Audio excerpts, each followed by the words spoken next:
Welcome to the Group Answers podcast. I'm your host, Brian Daniel. This is the weekly show designed specifically for pastors, disciple makers, group pastors, and small group leaders. Truly, we are created to help anyone with bottom line responsibilities for discipleship. Our goal is simple: to resource, train, and encourage you in the vital work of discipleship. This is the Group Answers podcast. Let's do it.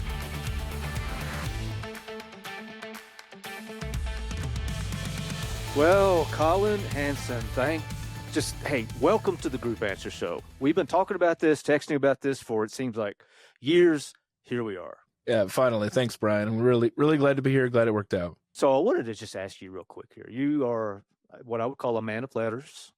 I am under the impression that you have a book you're working on Russian Lit. I just got to tell you, my youngest daughter, is fascinated with Russian Lit. So that's one of the ways that we can, communicate. She's 27 years old. So I've read some of it. And, it's kind of like theater. I want to like Russian Lit so bad. I want to. It's in my heart. Yeah. I have a strong desire. Colin, I can't. I've read some of the shorter stories. So how's that book coming? And it's, are you still working on that?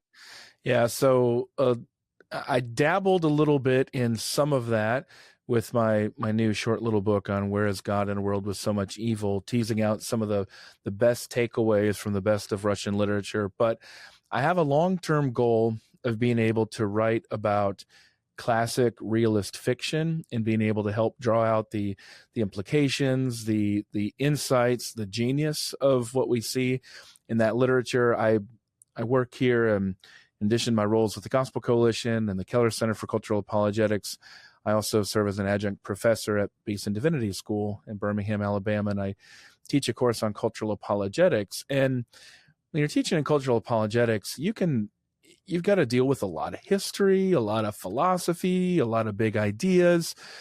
And it's not easy to do that in a simply didactic, here's this person, here's what he taught, here's when he lived. It's easier to tell it in terms of how we experience life, which is as a story. And so there's a piece of fiction from the early 20th century that I use to say, hey, from the Reformation until today, this is the story. And I find myself falling back often on things that I learned from War and Peace, from Tolstoy, from Crime and Punishment, from Brothers Karamazov, from Notes from the House of the Dead, things like that. And it's when you know what you're looking for and you can wade through a lot of the difficulty of the minutia. There's a reason Russian literature is so difficult. The names, the places, very unfamiliar to us. And also when we think of fiction, we think of like a dramatic story. And that's only a part of what the Russians meant by literature. Literature was the way that they worked out their ideas in the public square. It's the way they told their stories. And so I've got a desire to do that from the 19th century, the early 20th century. And then when you come to the Second World War, you have books like Life and Fate by Vasily Grossman, which I regard to be easily one of the best books of the 20th century. And I think, Brian, that one's actually quite a bit more accessible. It's very long, but it's easier to track. It's a little more like War and Peace, a little less like Dostoevsky. I think Dostoevsky is especially difficult because there's some existentialist feelings in there, meaning that is kind of absurd. Characters are fairly absurd. The names are all over the place. But if you're like me and you kind of just like history and like dramatic stories, and the Second World War is about as big and dramatic as it gets, Life and Fate's pretty darn interesting and deals with a lot of ideas that connect to our days. So long answer, but I'm still working on some of that. And in this short little booklet that I just published, I'm trying to toss out little nuggets from that broader project which remains in the works. Well, I am a literature guy, and my experience with Russian Lit is that it's the way I would do it, a lot more pithy, is Hemingway meets Emerson. That's what it feels like to me. That's a good point. Yeah, there's a lot of to the point action, things like that. But then there's a lot of, big ideas. but that's helpful to Yeah. understand it. No one's ever said that, and I've never asked. In fairness to the world, is that the way that's the Russians work out? They work out their everything, their faith and their approach to life is Yeah. in the fiction. Yeah. That's actually helpful. It's sort of like, did an event really happen if nobody wrote a 1,000-page novel about it? That is not how Americans would think. It's not how most people would think. But when you look at Life and Fate, you think, oh, of course, War and Peace. That's about Napoleon's invasion of Russia. Big event, 19th century. Life and Fate. That's about Hitler's invasion of the Soviet Union. And so you could see culturally that the thought was, well, we need a great writer to be able to help explain to us what we all experienced together. And that's what that book provides, really in a absolutely genius way. Well, you guys are in for a treat. Colin and I go back almost 20 years. Yeah. We actually met, not met for the first time, but Karen and Lauren and you and I all of us met at Dreamland Barbecue before the Alabama-Texas A&M game. You remember that years ago? Dude, and Skylar and I were talking fun. about that, and I think my daughter was with us for that. Yeah. She said, "I don't remember." I said, "You don't remember? You need to remember Colin Hansen because he's your Russian lit connection before I am." It's true. But Colin he's of course published. He occasionally blogs at the Gospel Coalition. Very involved with that ministry, and someone that you and I have had lots of conversations over the years about a lot of different things. Yeah. You are also host of the Gospel Bound podcast, and that's where I want to ask you about first. So, a recent episode. You had Brian Chappell on, and you guys were talking about. I think the episode was the critical generation. Those two ideas. The multi-generational church crisis. Yeah. Mm-hmm. So I wanted to just ask you. There were a couple of things there, and I actually recommended this to my pastor, and he's listened to it. We've had a text exchange about it. Just a really good conversation, and I would recommend that podcast. All of you out there, Gospel Bound, Colin hosts that. You guys have been doing that for a little while now. Yeah, 5 years, yeah. But in that conversation, you talked about the orientation, the alignment of theology. So there's a political alignment, there's a theological alignment, there's all kinds of alignments. And we have denigrated on the one side and emphasized on the other. And when I say that, I mean we tend to now want to align more around the political agenda or political, let's just call it conversation. But we have, to some degree, maybe a large degree, lost the emphasis or the weight of the theological alignment. Mm-hmm. So I want to ask you, in that context, how does the generational conversation play into that dynamic? Oh, such a good question. We could go in a lot of different directions here. I thought Brian Chappell made a good point that maybe should be obvious, but it's not always obvious because we're living through these things. I think all of us in our churches, where you have different generations, we've experienced life in different ways. It's basically it's kind of a simple way of looking at it, but it's quite true. And I think about the world that my parents had grown up, the 1950s, the 1960s. Think about the world that I grew up and came to faith in the late 1990s. Well, between those two periods of time, you had what my colleagues at the Gospel Coalition, Mike Graham and Jim Davis, have called the Great Dechurching. You have some 25 to about 40 million Americans actually have left the church in 25 to 30 years. And imagine if you were a missionary and you left in, say, 1980 or something like that, and maybe President Reagan had just been elected, something like that, and you came back 25 years later to the middle of the Iraq War, on the precipice of the biggest financial crisis we've had since the Great Depression, things like that. You would experience America in a completely different way. Most of us don't notice the changes because we're the proverbial frog in the kettle. We are just kind of experiencing that day to day. But the shock of coming back into a situation like that is more like what you see with the generations. The one generation can say, it didn't used to be this way, and I'm very frustrated. I'm very angry about this. I want to change. I feel like I've lost something here. Then another generation, even in the same household, can say, I just never knew the world that you're talking about. I can't be angry about it because I didn't know it existed. And this is the only world that I have. And I've learned how to be a Christian in this world, and it's changed my expectations about this world. And so you can understand why in our small groups, in our Sunday school classes, in our just regular our churches, and even in our families, maybe especially in our families, Brian, you can see how that is a very natural, difficult problem that's faced, overlaid with substantial moral changes in our culture, substantial political changes.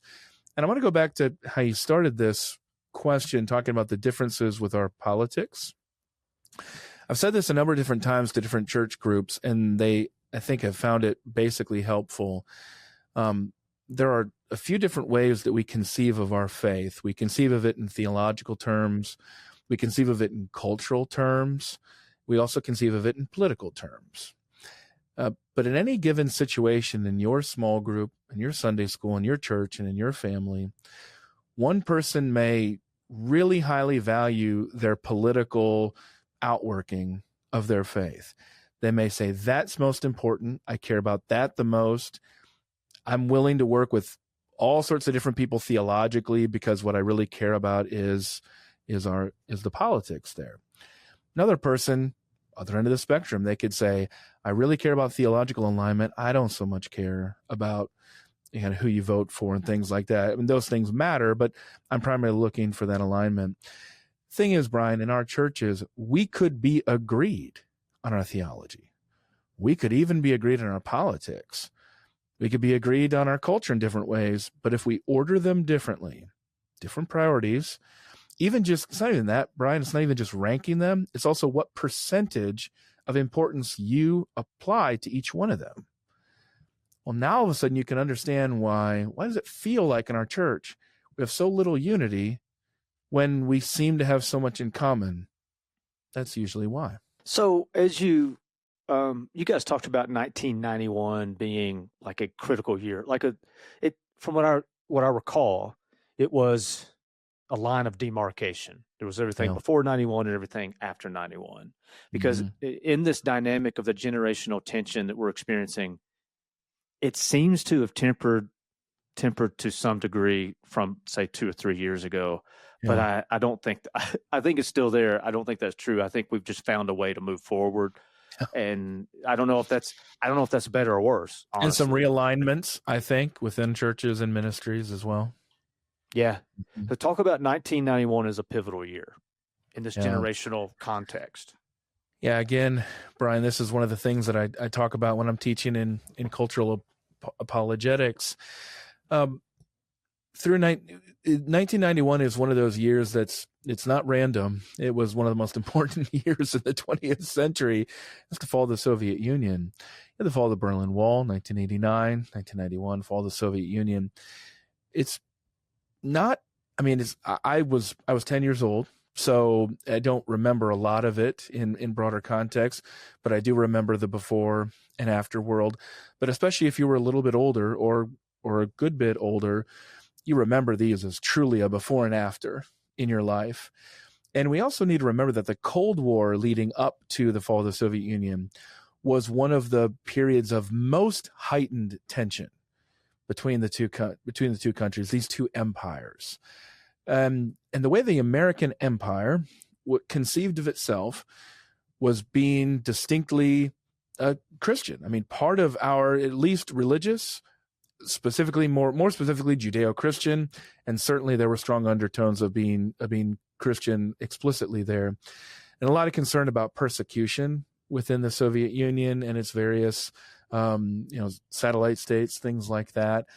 But after 1991, that self-identity, that self-conception of the United States it's not felt in the same way. It's not necessary in the same way to differentiate against the Soviet Union. We can talk about a lot of different things. The role of abortion was a huge debate in the 1990s. Christian pro-life advocates were heavily demonized in the public square.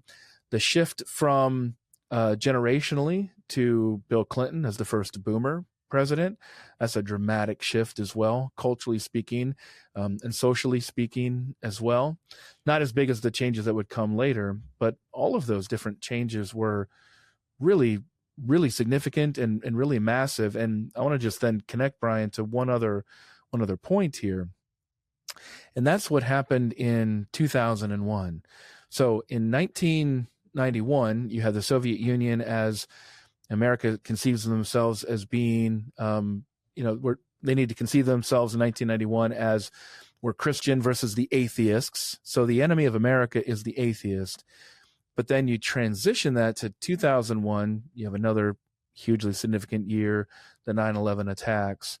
With the 9/11 attacks, America, in that search for who's the new enemy, it becomes the religious zealot.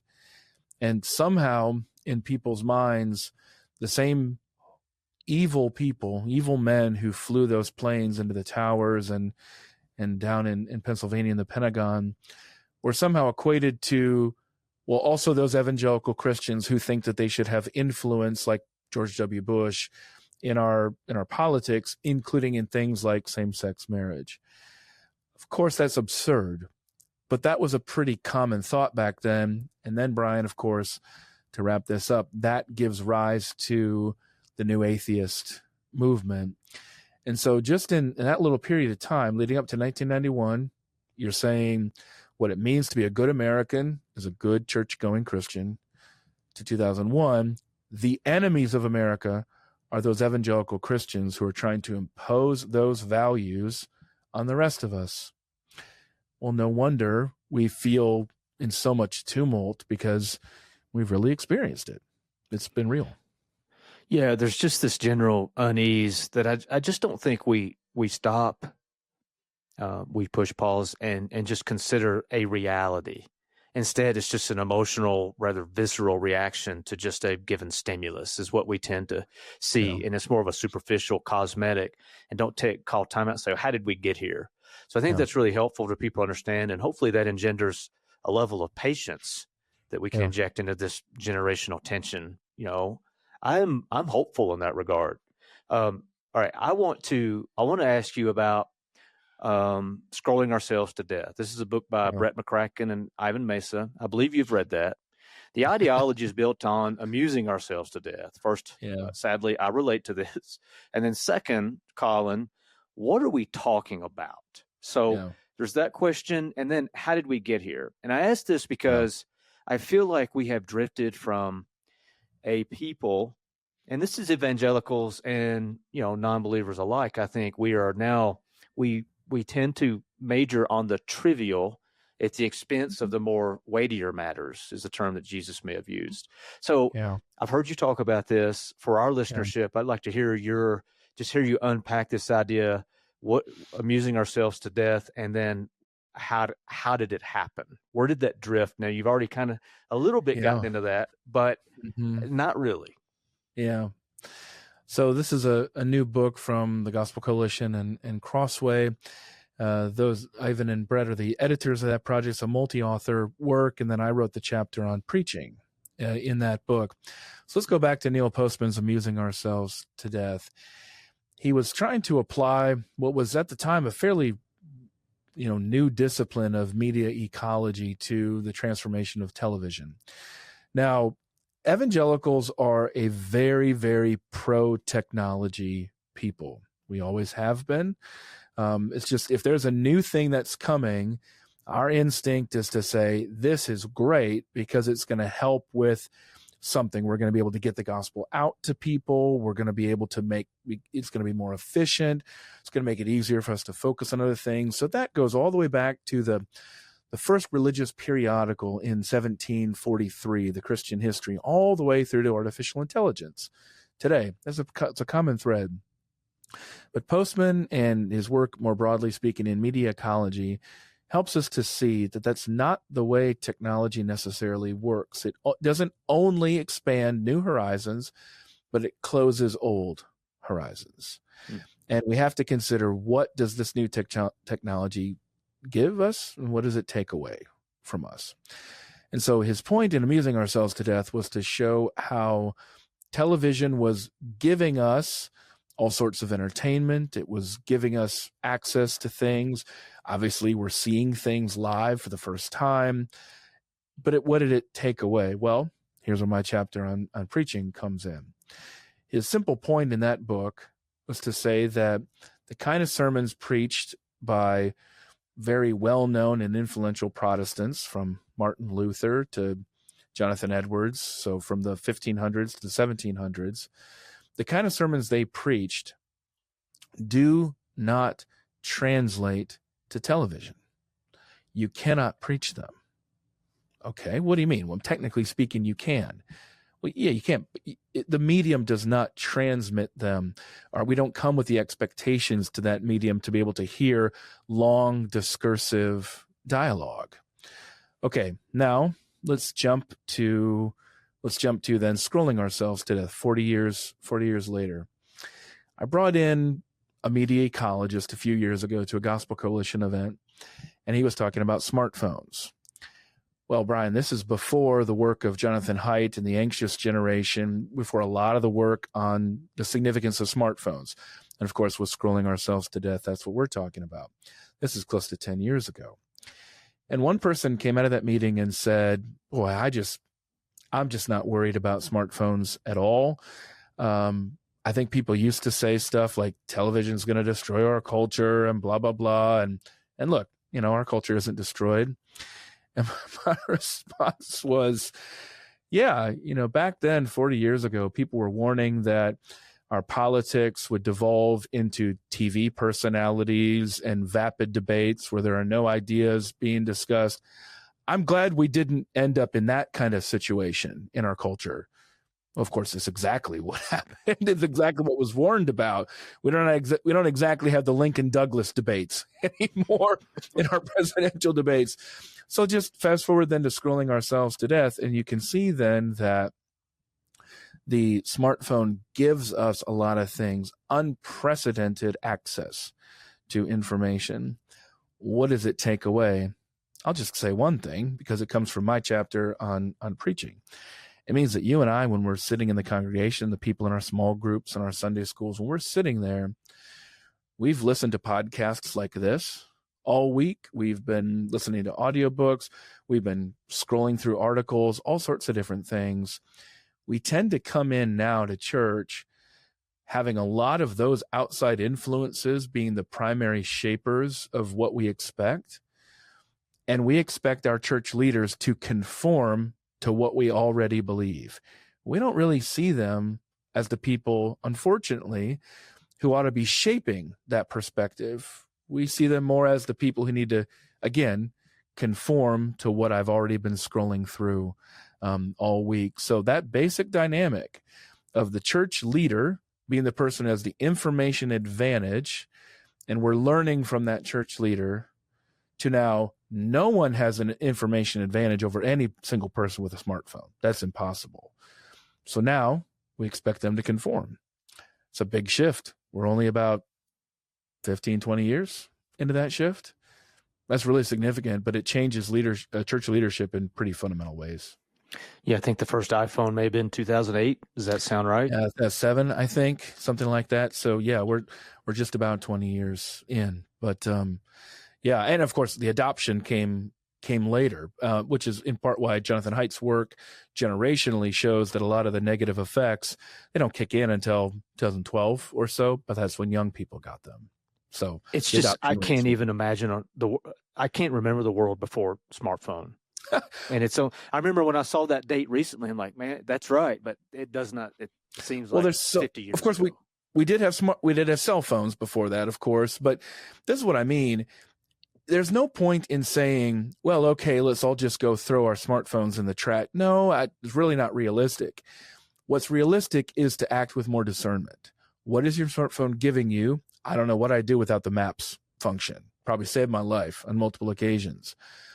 But what is it taking away? Well, it's taking away a lot of my attention from my kids in some ways that are unhelpful. So a couple different things. Collin, one of the things that I think we've lost, the term that I want to use is long form.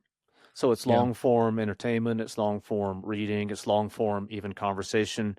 Discipleship is a long form enterprise. Yeah, I mean, it is. it is a lifelong endeavor. It is a lifelong pursuit. What? I mean, that's also Hamlet said, "Nothing is either good or bad, but thinking makes it so." So I want to be real careful about couching everything into positive or negative. Sometimes we Sure. just have a reality, like what you're Yeah. saying. We just have to navigate. Mm-hmm. But long form versus social media platforms of Yeah. all kinds, TikTok and Instagram, Facebook come to mind. But what are the Mm-hmm. risks to us in giving in to quick fix media sessions? And then I would also be interested in what are the risks to the church that we're seeing? Yeah. You've hinted that, but I want to ask you just more Right. directly for a response on this long form versus the social media blast that we tend to Yeah. crave and give into. Well, I think, Brian, you're looking at this strange best of times, worst of times. We're going to keep with our literary references in here to Dickens, Tale Two Cities, or a little dystopian, utopian dynamic. So it's very understandable why we are so concerned about the lack of attention. You go all the way back to Nicholas Carr's The Shallows from years ago, how Google is making us stupid, things like that. And you can connect that very, very clearly to artificial intelligence today. The stuff that I'm hearing out of education about nobody's writing anymore, they're not doing any of their research, things like that. That's about as dystopian as it gets. I am extremely worried about that we're not developing the disciplines, whether church leaders or just the rest of us lay people. I'm really worried that we are seeing the internet as a big just shortcut to everything. And I guess it saves us time so that we can spend more time scrolling on our phones. Like, I don't know exactly what we're looking to save time from, but it's short-circuiting the process of learning, the process of character development. It's outcome focused, but as we know, discipleship, it's a journey. Discipleship is a journey that you take with the Spirit, with the Word, with your discipler. It's not a quick fix thing. So I'm very worried about that. I'm also very worried about TikTok, specifically with younger generations. The way that is primarily focused on very short form content, video content, just the way, one of the things that Neil Postman talked about in Amusing Ourselves to Death was the way television would be. He had a story about this horrible murder that happened. Now let's talk about this dog show that we just had, just this weird this then that dynamic, or even just the commercials for selling soap in the middle. It's a very disjointed experience. I mean, TikTok takes that to extreme levels in ways that are designed to do nothing more than keep your attention, whatever the cost there. Okay, that is the total dystopia. However, let's look at the positive side of this. You mentioned, okay, what's concerned with short form. What has been taking off, especially among younger people in the church? 3-hour podcasts, long form podcasts, one of the most popular things out there. Also, YouTube. Some of that's the podcasting, some of it's all sorts of other different videos. And I'm not talking about just dumb little stuff. I mean, you can find, of course, just about anything on YouTube, but it's just things are going in opposite directions. It's hard to know which, but I see a lot of really positive stuff. In fact, I would say, Brian, that what we can do on podcasts and YouTube now for discipleship, for education, for any number of different things are light years better than what we could do with television and radio. So we're in way better shape now. I'm having much more substantial, real, in-depth conversations. I mean, Brian, who's inviting me on their television program or radio program to talk about Russian literature? No one. Nobody. That did not happen. That would be my guess. Yeah. Exactly. Now it's happening. So that's a total positive over here, but it exists alongside the total negative, the dystopia. It's part of the internet age is so disjointing. Which is not new. I mean, there's always been the positive next to I don't know. I mean, dystopian is a fairly extreme term, but there's always been those things side by side. So discipleship has always required a measure of discipline, right? Yep. And so, we can't the whole idea of Pandora's box is you can't put things back in the box. So we have Right. to move forward with what we've got and with those Have things to. in mind. Yeah. All right, here's just wrapping up, just a cultural question. So for pastors and lay leaders that are listening, what counsel, Colin Hansen, do you have for navigating today's evolving cultural landscape? And this is for those specific leaders. Yeah. Just navigating it, just in this conversation. I mean, do you have the list of 3 to 5 things that you just carry around in your pocket with you? And that's a rhetorical question because I know you do. Yeah, it's true. Just baseline. There's nothing I'm not gonna say anything that's super fancy or super complicated here. We are prone to interpret the world through our experience, going back to what we started talking about in here, and we tend to over-index and over-focus on the situational concerns of our environment, but not the normative expectations that are set by God's word and that are set by historical frames of reference. So we tend to exaggerate what's happening in our era. Now, I truly do think that the big headline of our era is just internet. Okay. That's not a small thing in world history. Okay. So I want to put these things in a proper context, but I think if Christians could take their expectations for the culture from Scripture and not from politics, not from personal experience, not from whatever riles them up on social media or cable news or talk radio, if we could take our expectations from Scripture, I think that would go a long way toward making us far more realistic on the one hand and far more hopeful at the same time. We need more of both, Brian. We've got problems on both ends. We're not hopeful enough in light of eternity. We're not realistic, though, either about what we should be expecting. And that then leads to the second point, and that is a better understanding of history. I am very convicted that most people don't like history because they have not been taught it well, because I don't understand what could possibly be uninteresting about history. You have all of the drama, all the personalities, I think, Brian, we tend to view history from the perspective of a sovereign narrator as if everything that has happened had to be. And it's one reason why I enjoy fiction. And in fact, my favorite historians are fiction writers, because what they help you to see is that an essential element of history is contingency. On our side of things, now God's a different story, but we don't have God's perspective outside of Scripture. So in our experience, we don't know what's going to happen tomorrow. Well, it's very dramatic. These people, our ancestors, they didn't know what was going to happen. It was scary. They weren't sure what was going to happen. But we can learn from their cumulative experiences, which will also provide us hope to see what God has brought our people through over the years, his own church through over the years, on the one hand. And then also you look back and you say, okay, well, 2020 was a really difficult year. Was it a more difficult year than 1968? Was it a more difficult year than 1942? Was it a more difficult year than 1861? My answer would be no on all of those fronts. And if you don't know what happened in those years, you'll just have to go look up the different dates there. But I'm very specific about those years. There have been many years when people thought all hope was lost.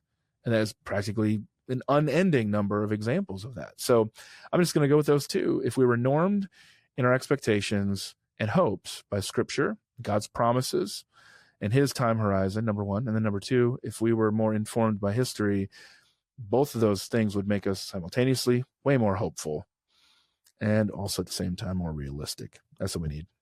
That's a really interesting perspective on fiction. I've often said that fiction is, it's in some ways, maybe a lot of ways, more true than nonfiction. Yeah.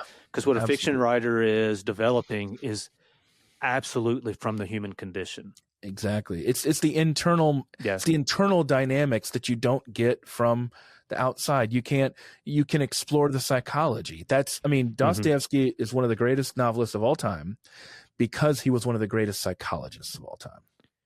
And to the point about the internet, I would say the gift that the internet has given us as evangelicals, as Christians, as believers, is the unreliable narrator. There is unreliable truth, and increasingly, when I'm on social media and I see something that's coming through about you and I are both sports fans, so I get a lot of LeBron Jordan kind of stuff. I guess because I said it one time, and it just keeps feeding me. And they heard you. Yeah, that's right. But there's all kinds of things coming through, and now I'm conditioned to go, I bet that person did not say that. Yeah. I bet this photo is artificially created. Artificial intelligence will make that exponentially worse in all sorts of different ways. So that's why in my chapter on scrolling ourselves to death, I'm talking about this technology, and I'm saying the temptation is to blow it all out and go all in on all this technology. But the better approach is to go small and go local and go physical. So that's the message I would want to leave with the group leaders and others who are listening to this podcast and are participating in this, is to say what we are doing in the church, the life on life ministry, showing up together every week, opening a physical Bible whenever possible, singing together. Those things don't happen very much outside of the church, even just the physical activities, the gathering, things like that. But that is our heritage. Those are not incidental. It's actually how God designed it to be. Not only will that keep us grounded, but it's precisely the things that will make the work of the church more appealing to non-Christians who, as you pointed out there, Brian, are increasingly unable to navigate an unreliably narrated world. There's a lot of talk about connectivity out there, and you've got an entire generation that is lonely, never been more connected. I use air quotes there, but never more lonely. And one of the solutions of the church is, well, this is real connection, and that's true. Right. But what you just described are other facets of that same dynamic. A real Bible. Singing and worshiping together in community. Those are things that maybe don't make that conversation, this tactile nature of church. Right. And in this current reality of the unreliable narrator, it's never been more obvious where a lack of truth encamps, which would drive someone to look for where an actual truth encamps. That's a gift of today's technological wherewithal, I guess I would say. Amen. The need is never more obvious than it is today, and that seems like an environment where God can produce a mighty work. Group Answers is a production of the Lifeway Podcast Network. Executive producer Angie Elkins, edited by Colin Cruz, and engineered by Donnie Gordon. Produced by Nikki Ogden. And I'm your host, Brian Daniel. Group Answers is recorded at the Lifeway Podcast Studios in Brentwood, Tennessee, and in my personal studio in Evergreen, Colorado, with the help of Riverside.fm. On behalf of the Group Answers team, thank you for listening, and we'll meet you right back here next week with another episode of Group Answers.